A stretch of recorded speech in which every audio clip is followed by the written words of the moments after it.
Things that shocked me after having a baby. So in this video, I'm going to be going very, very straight to the point because I'm going somewhere and I'm in a haste.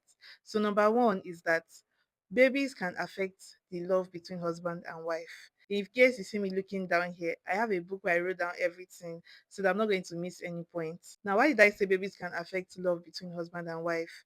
See, having a baby is a big responsibility. I have just one, so I can't say babies because I have one for now. So it's a very, very big responsibility. There are bills, the baby is crying, cranky, a whole lot of things.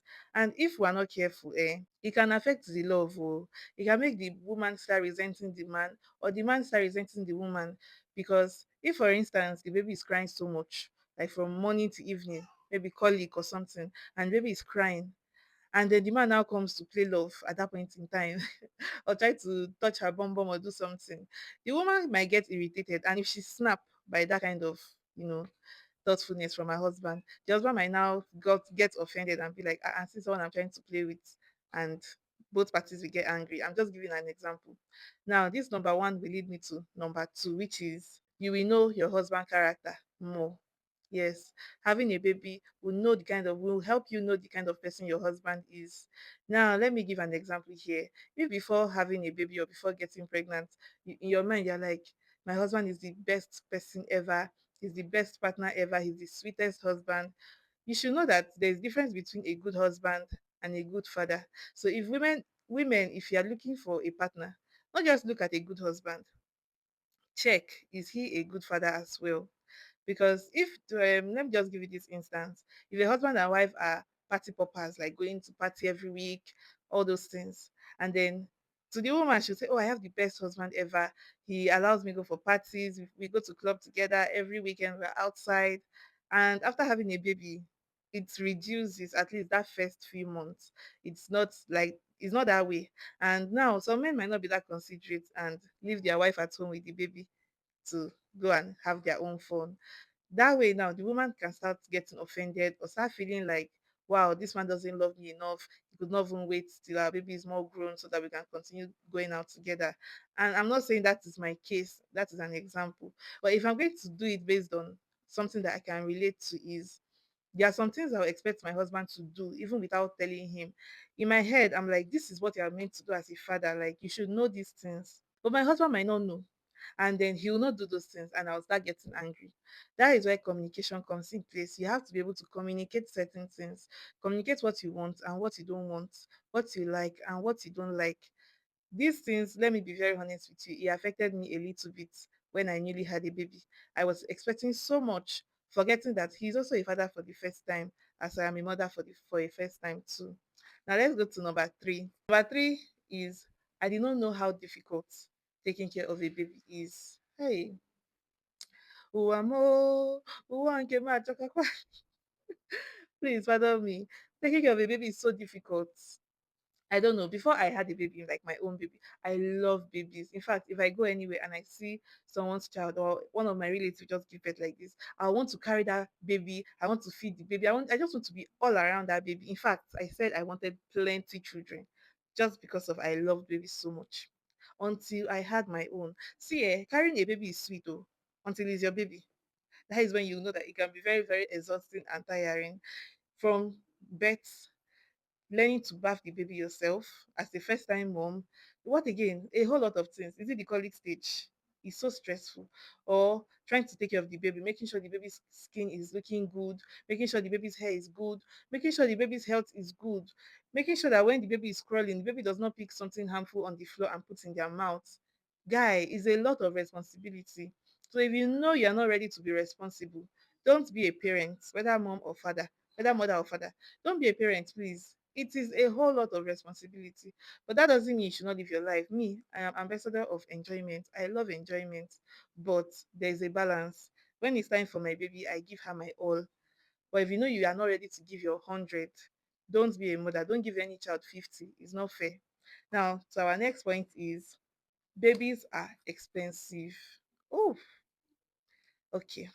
For me, we use Kendamil, and we buy Kendamil around 33 to 35K, depending on the store we are buying it from. Now, even if you want to go like the cheaper route, which is NAN or Lactogen, or peak 0 to 12 months, they are still not cheap. It's still money. So if you like the high and mighty, and you are buying the high ones like Enfamil that is almost 100K, you will still feel it in your pockets. By the time your baby is drinking like 4 of those milk a month, then you will know that wow, babies are really expensive. Since this year 2026, I have not gotten a new wig. I have not gotten one wig, like a new one. I had to revamp my old wigs just to at least cover myself. Hey, God. Because babies are so freaking expensive. The other day, my daughter, like, she was sick. I don't know if it's the weather or teething. I don't know what caused it. And we went to the hospital and we spent 80 something thousand naira. I wonder how the average Nigerian is surviving because babies are so, so expensive. Me that wanted like 6, 10 kids when I was a baby. With this economy, I cannot try it. So if you know you don't have money, if you know that you and your husband are not like capable like that, avoid kids. Avoid bringing kids into this world. And even if you must have one. Have one that you can take care of. I am saying this thing is very, very expensive. Oh. What are, like you buy diaper, you buy wipes, you buy baby cream, you buy baby soap.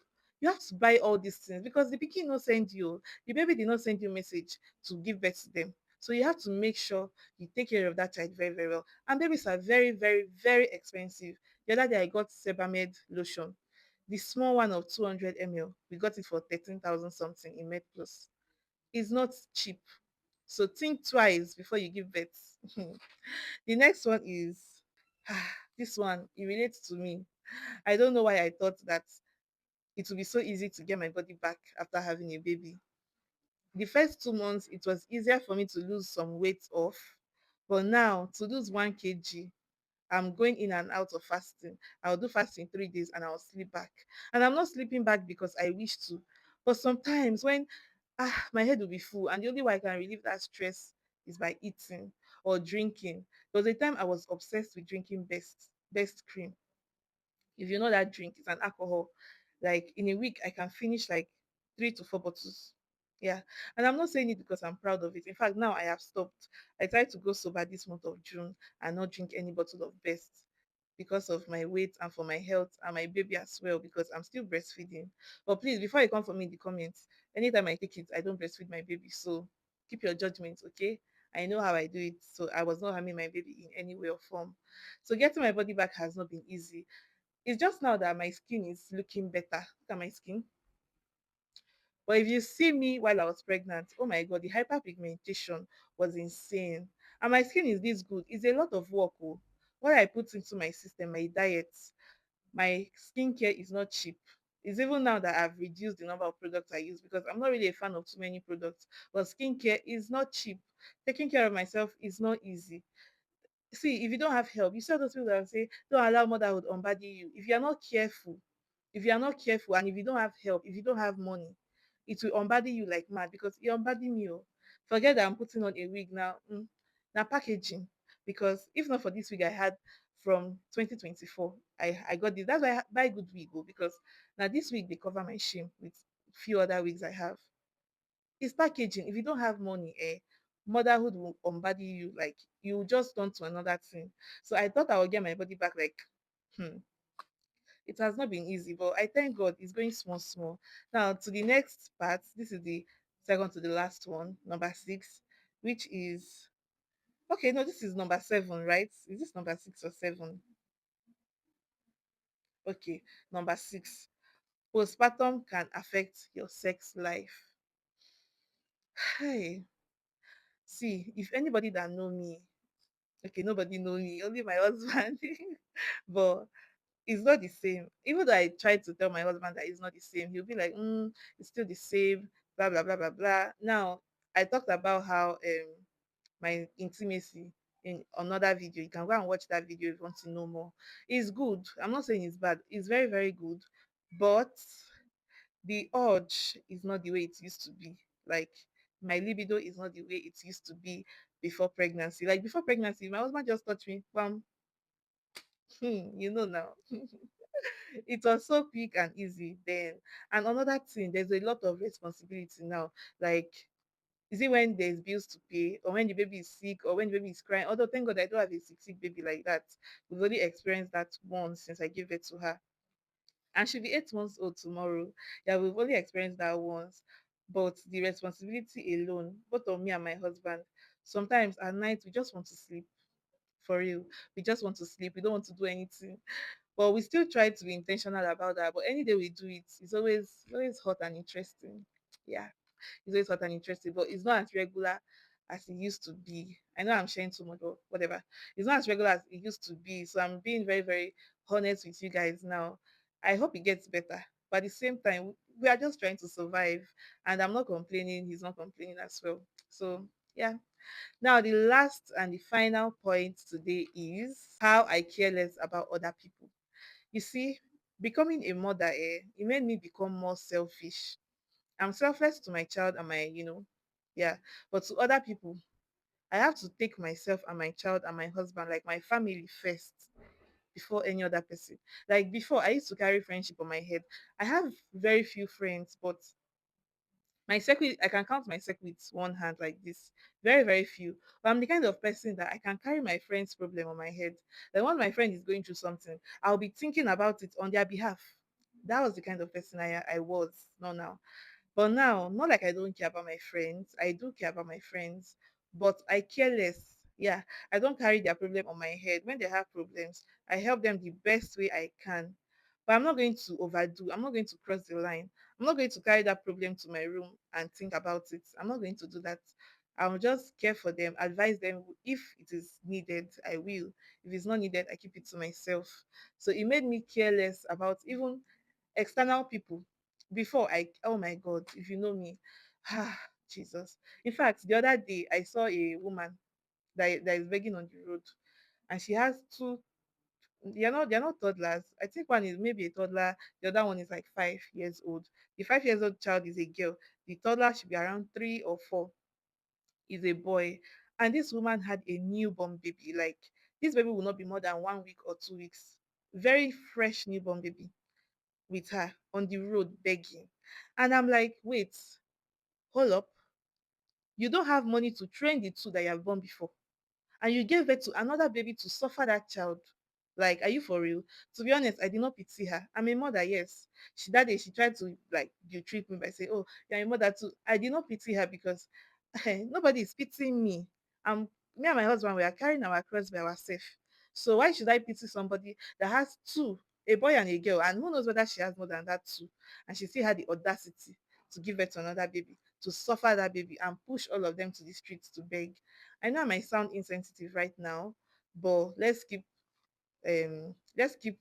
emotions aside and speak facts and truths. It's not fair. So people like that now, before I will be so, oh my God, I'll feel so bad for them. I'll be feeling so sorry for them. But now I don't. I have my own child and I have enough responsibility and bills to pay and things to think about. So I'm not thinking about another woman that is irresponsible. I'm not going to be doing that. So yeah, if you have come to the end of this video, oh my God, I don't even introduce myself. My name is Uzochukwu Onyeka. I'm a YouTuber based in Onitsha, Anambra State, and I share my motherhood lifestyle. I know good stuff. If this is the first time coming across this page, don't make sure you don't make it your last by liking this video, subscribing, and commenting down below if you have any opinion. And I'll see you guys in my next one. Bye.